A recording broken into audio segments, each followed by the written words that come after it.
So today I'm going to talk to you about the ending. If you don't want to spoil it for yourself, because I'm going to share this video on release date, then please just skip this video. But if you, like me, read the book and are a little bit confused by the end, I'm going to talk to you about what I interpret, which is probably something different of what you interpret or some other people do, because it's an open ending. However, based on the information that I gathered throughout this book, I think it's safe to say that this is the theory that makes more sense to me. Now, this is a story of Macy, and she is in charge of her sister. They just lost their dad. They're waiting for some kind of money that they're hoping they're gonna get after the dad passing. But in the meantime, they're living in a horrible apartment, just struggling. They don't have money. They don't have food. The little sister is stealing stuff from the store. Macy is desperate to find a job to pay the rent so they don't get evicted sometime soon. So she looks in Craigslist and she finds this job. She decides to call the number and she gets an interview from this person who's the owner of the house. Now, she rides the bus there. She's struggling with a lot of things. She has a lot of things in her mind. And once she gets there, the atmosphere is creepy at best. I mean, so creepy, so atmospheric. It was amazing, and that was just the beginning. Some people thought it was kind of slow at the beginning. To me, it worked. I was completely into the book and I couldn't stop reading. And once she gets to her interview, this lady tells her, I think her name is Grace, she tells her that she needs to take care of the house and not a person, and that she didn't specify on the ad because this job is weird. Grace gives her a VHS and says, take it home. I'm gonna pay you, I think it's $9,000 or it could be $6,000. I can't really remember. I thought it was $9,000 to spend the weekend there. And she actually sends her $3,000 immediately.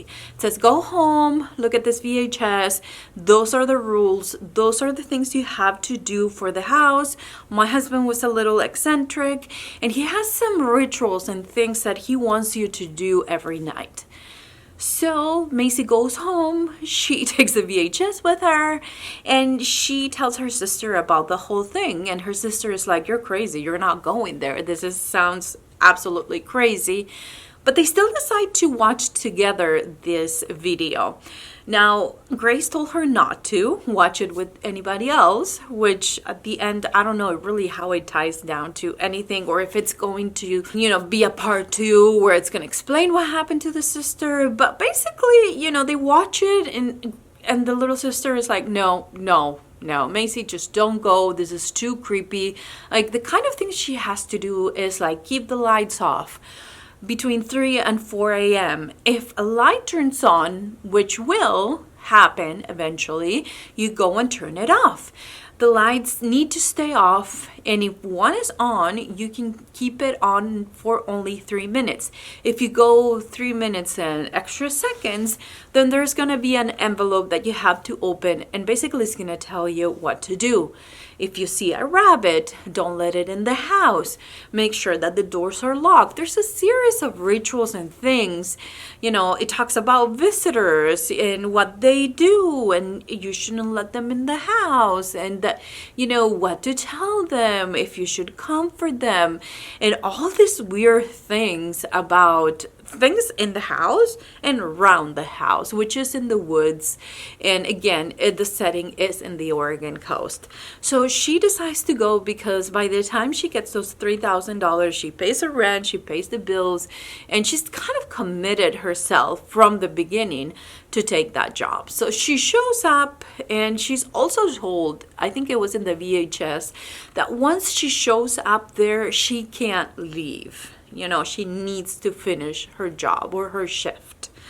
Now, while she's there, there are these things happening where, she's turning off the lights. She's hearing these weird noises. There's a rabbit that gets inside. She opens the envelope and she needs to burn this rabbit alive inside a cage. She says, no, I'm not doing this. So she ends up opening the door when it clearly said not to open the door after the 3 minutes had passed. And so she starts receiving calls from these people, which at the end, I assume is people that were at some point caretakers of the house. And now they moved on, which how that happened, I don't know. So she's getting all these calls, she's getting anxious, just, all those scenes, creepy scenes about the different things that are happening.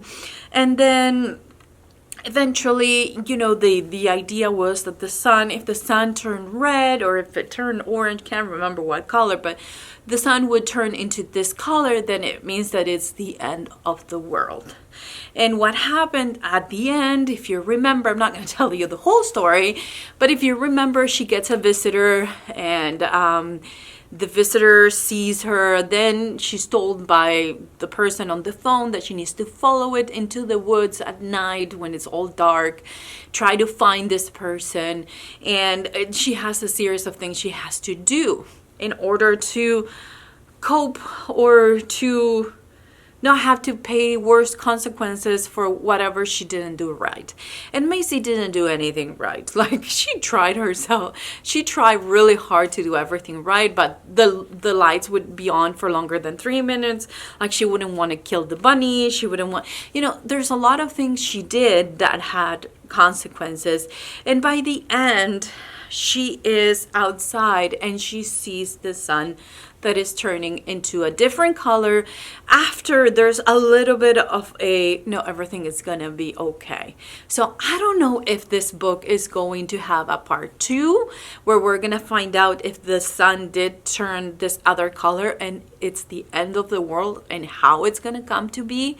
So basically that's the end. So what do I think happened in this book?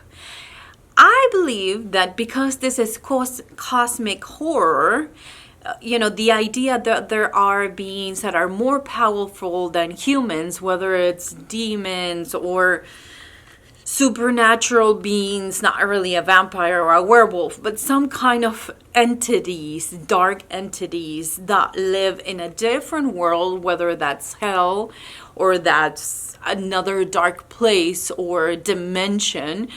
And so my assumption is that what happened is that she had to do all those rituals to keep something inside the house, that there was something, some kind of presence, something so super evil that could potentially get out, and that's why she had to contain it in the house. Like, I don't think she was going crazy. This is more supernatural to the point that no, she's not crazy. She's actually keeping something in another dimension or contained somewhere in the house so it doesn't get into our world and, cause any kind of ending, like the end of the world. Now, there's also a possibility that those visitors were actually some kind of supernatural beings that were trying to come into our world, and that the house was a portal where they would have to go through the house in order to get into our world. Now, if you ever watched Supernatural, there is a season where Amara gets to the world, and it kind of reminds me a part of the book. It's almost like I don't know why it reminded me of that part when Amara comes into the world and it's supposed to be the end of the world as we know it. I think there is some kind of connection there, If this in fact is another dimension where there are evil beings trying to get through the house to get into our world, or if she was containing something inside the house that require her to do this kind of rituals. I do believe that the people that would call on the phone were people that lived at the house and were the caretakers of the house at some point. That's my personal belief. There's nothing that suggests that, but that they know what they're talking about, or at least they're trying to maneuver around all the things that she couldn't do correctly according to the instructions. So is this the end? I don't know. I feel like there's a possibility that we're gonna get a sequel where, Macy might try to find somebody that will take her place. Maybe she couldn't contain it, and whatever it was escaped or went through the house and into the world.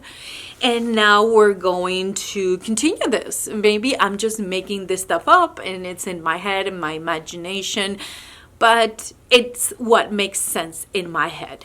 Now, if you read this book and you have another theory of what was happening, I would love for you to share them with me in the comments down below. Again, I think it's up to interpretation, and it's an open ending where people can just give the ending that they make sense to in their heads the most. But I think the creepiest ending is if we are to believe that there are some kind of evil entities, which I think is some kind of like hell where demons are, but it could be another dimension too, which doesn't make a lot of sense in my head, but it could be. So if you have any other theory, I'd love to know what is your theory about this book. Like I said, I'm going to release this video on publication day or the day after, so that way I'm not spoiling the book even before it's out for sale. But I think I gave you warning enough so you know that what this video was about. I just need confirmation, and I need other theories, and see if anything else makes more sense than the ending that I gave it. But the ending that I gave to this book is what is the creepiest in my head, and what gives me the chills every time I talk about this book. Such an amazing book. 5 stars. Let me know what you thought about the ending.